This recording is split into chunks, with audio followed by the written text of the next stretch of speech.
These are great because I find that a lot of guys tend to have one suit fabric that they use year round as opposed to buying suits specific for the weather. So we are in Canada, it does get cold.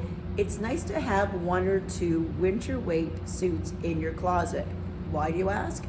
I always find it funny when I'm walking in the financial core, it's minus 10 degrees out, because a lot of men don't like believing in wearing an overcoat. They've got their thin weight wool suit in the wintertime and they're all shivering. So if you get a winter weight suit, it helps to block the wind and it makes you feel a little bit warmer when you're not wearing a winter coat. So I always think, well, when you're building your suit wardrobe, you're always gonna start with navy first, then charcoal.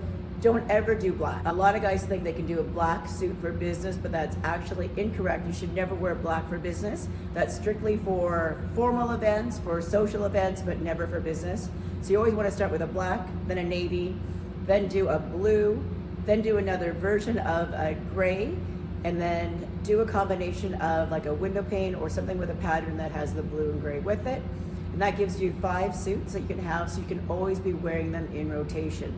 If you want your suits to last, you should not be wearing them day after day after day. You need a day or two for them to breathe. So I always think having a 5 suit wardrobe is a great way, especially because a lot of you guys are not going to work 5 days a week.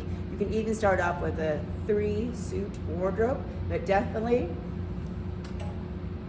midnight navy and charcoal gray should be the first 2 suits that you have in your closet. They're gonna set the tone for your business wardrobe. And I know a lot of you guys are like, I don't have to wear a suit for work. But if you are still in any sort of financial world, any sort of law office, if you're customer facing, you should have some suits in your closet. And like we mentioned last week with the flannel shirt, you can use that to tone down your suit as opposed to a stark white shirt.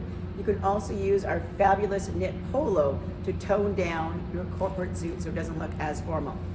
One thing I do want to talk about is buttoning your suits. I had a fight with a customer last week in terms of how to do your suit. So since most guys are doing a 2-button suit, the rule is sometimes, always, never if you have 3 buttons. So I'll show you on mine. So sometimes you're gonna do the top button, you're always gonna do the middle button, and you're never gonna button the bottom button. So those are the suit rules. How do the suit rules come about? As with all rules when it comes to sartorial style, this dates back to good old, I think, Henry V. It's always Henry V for some reason. I think I mentioned this before. When he was the king, he started to get a little bit fat. So because he was gaining weight, he never did the bottom button of his suit or his vest. So because he was a king, everyone else followed suit, and nobody ever did the bottom button. So this is something, a tradition that is carried on till now.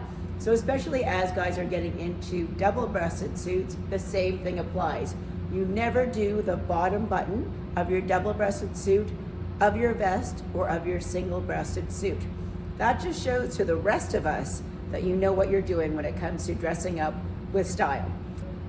Even if you're not wearing a suit every day, it's still good to have a great classic navy and a great charcoal one in your wardrobe. And then December 5th, we are doing a party at our distillery store. The Italians do it better. So from 5 to 8 on Thursday night, we are doing something in conjunction with Italy downstairs, who is our new neighbor.